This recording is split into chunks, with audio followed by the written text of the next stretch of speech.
Welcome back to CC's Garage. Today we're going to be going over the final install of the Gear Vender's overdrive. I've got all the wiring done in the second video. First video I did some of the wiring and modified the adapter for the pull push on off switch that I want to use to engage the overdrive. I also measured in for the length of the drive shaft. I've showed you how the Gear Venders is set up in the truck. Didn't show me installing it. Today I've got the drive shaft back. CSR drive shaft specialist in North Charleston, South Carolina did this. I will leave a link in the description. They put in 2 new U-joints of the 1330s, a new carrier bearing, and an adapter 1330 to 1350 U-joint at the yoke. It's a Gear Vender, and then use the yoke that comes with the Gear Vender. As you can see here, I also had them rebalance it. This is the normal Ford 1330, normal Ford 1330. Here, new carrier bearing 1330 to 1350. They had to shorten this, and I'm not actually sure how far, but it was a decent length. You've seen how long the Gear Venders is under the truck. I also had them rebalance it. Got a weight here, a weight here, and this was, and an extra weight back here now that wasn't there. This is the original weight. Let me grab a part from under the truck.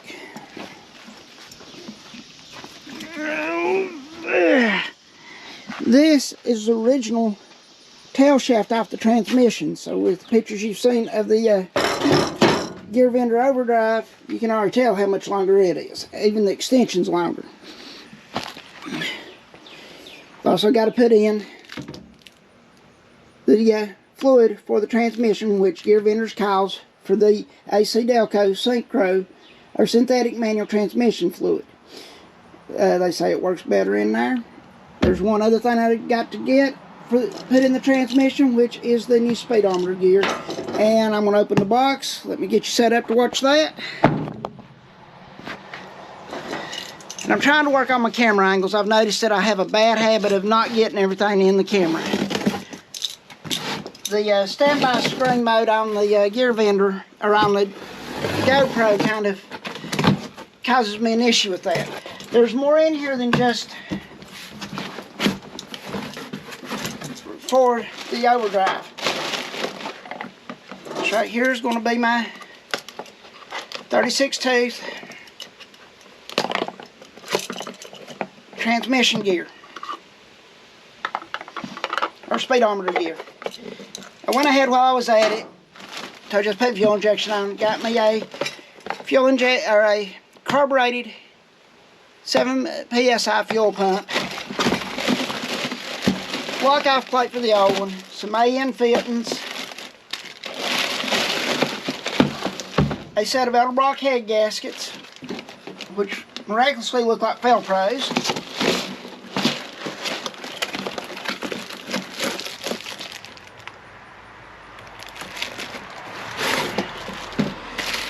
Okay. Somehow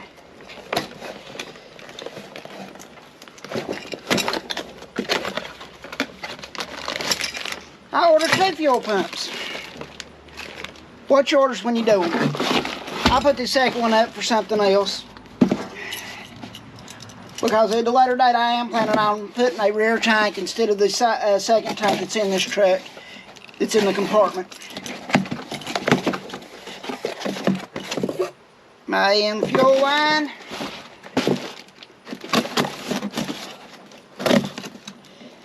and this should be my relay circuit board.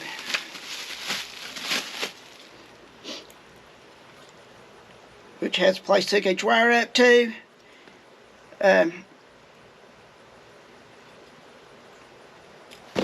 I'll have to read over the instructions. That looks like a place to hook the signal wires to cut each one on. My fuse box should be in today. Well, I'm going to get you off here, get everything, or cut you off for a minute, get everything set up to put the drive shaft and the speedometer gear back in.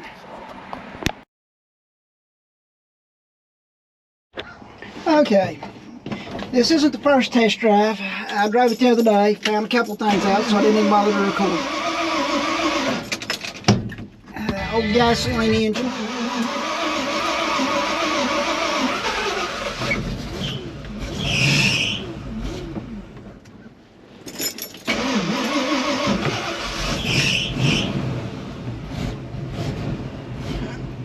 Now, when I first got out and drove it, I didn't have the speedometer working. Get my seatbelt on here.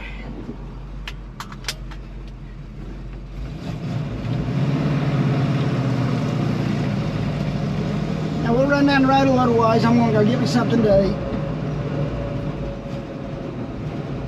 And hopefully I've got you set up at an angle that's recording what's going on the dash.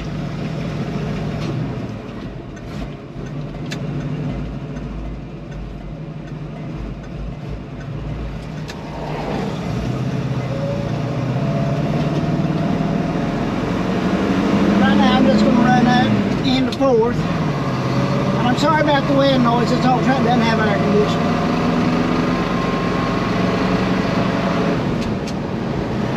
And get myself out of this 40-mile-an-hour zone where I don't get a ticket. But just a little driving I've done so far, I can already tell a big difference in the way the truck drives with the overdrive on. Used to be, it was screaming at 65, 70 miles an hour.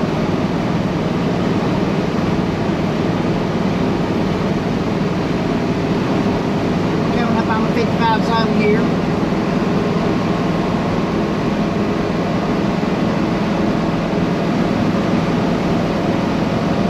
Okay, I'm in the 55 zone now. We're taking about 2,600 RPMs, about 62 miles an hour. Says to disengage before you the clutch before, and then turn the gear bend around and let it out. As soon as I did that, we dropped from around 2,600 down to 2,100 RPMs. It was a smooth shift. I didn't notice anything. The truck's not, the truck's much more behaved than it was before as far as engine noise when you turn RPMs. Like I said, one thing I'm going to have to watch out for is getting the speeding ticket now. I'm about 2,400 RPM and I'm already running 70 miles an hour. And before, well, let me shut it off and just show you the difference. I don't know if you can tell, but I can hear a higher RPM range already. The truck sounds like it's struggling for it. One thing I learned when I was putting it in was when you first cut it on, you're going to have a red and green both until it engages and locks itself in. And the red light will go out. And maybe the light stays on. Well, the green light will stay on when it's engaged. But when you got the switch turned off, as soon as it disengages, both lights go out. Overall, I'm very well pleased with this. I'm going to catch up. I'll tell you back on when I get where I'm going.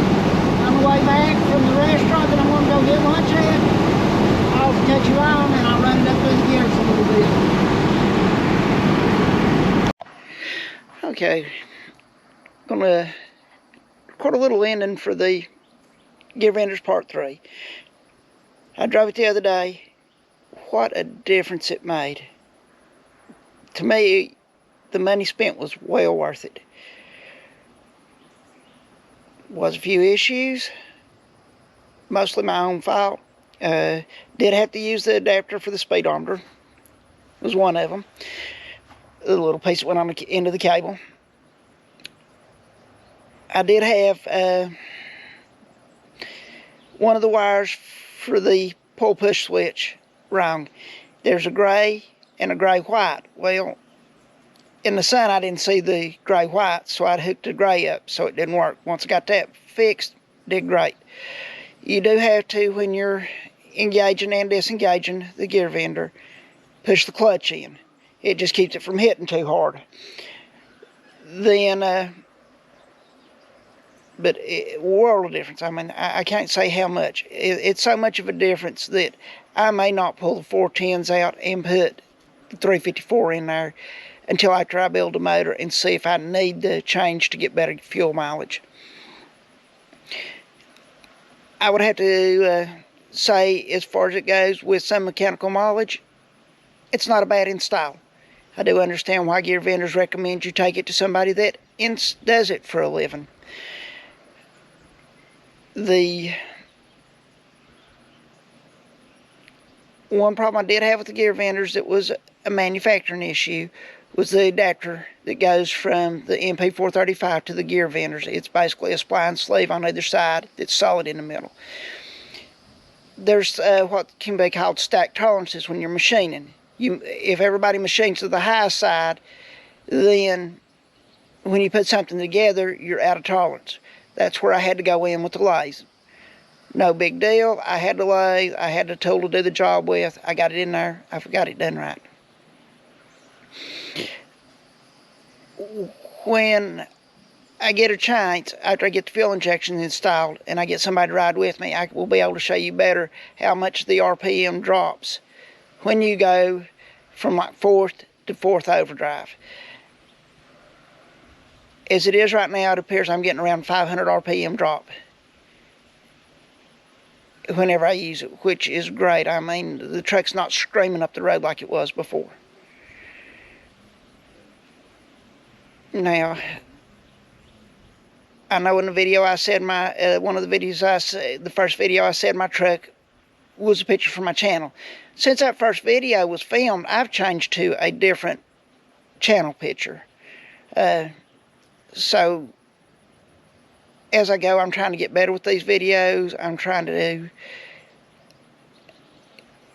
put more into them, put more quality to them. I'm still new. This will be my 1, 2, 3, 4. This will be my 5th video. So, and from here I'm going to be starting my next one. I just realized I've got a little over a week to have the fuel injection and the heads on the truck for the show I'm wanting to take the truck to. With that, I've got to go to the exhaust shop and have a bung welded into the exhaust for the O2 sensor. Well, today's the 4th of July. So, that's going to put me behind. It's actually from today till the day that this show is 11 days. So I'm going to get off here. I'll wrap this video up later today, get it edited, and probably have it out in the next couple of days. I'm posting one today, which is part 2 of this video series. If you have any suggestions for the show, please post them in the comments. Please like and subscribe to the channel. I'm hoping I make content people can relate to and understand. Thank you from CC's Garage. Have a good day.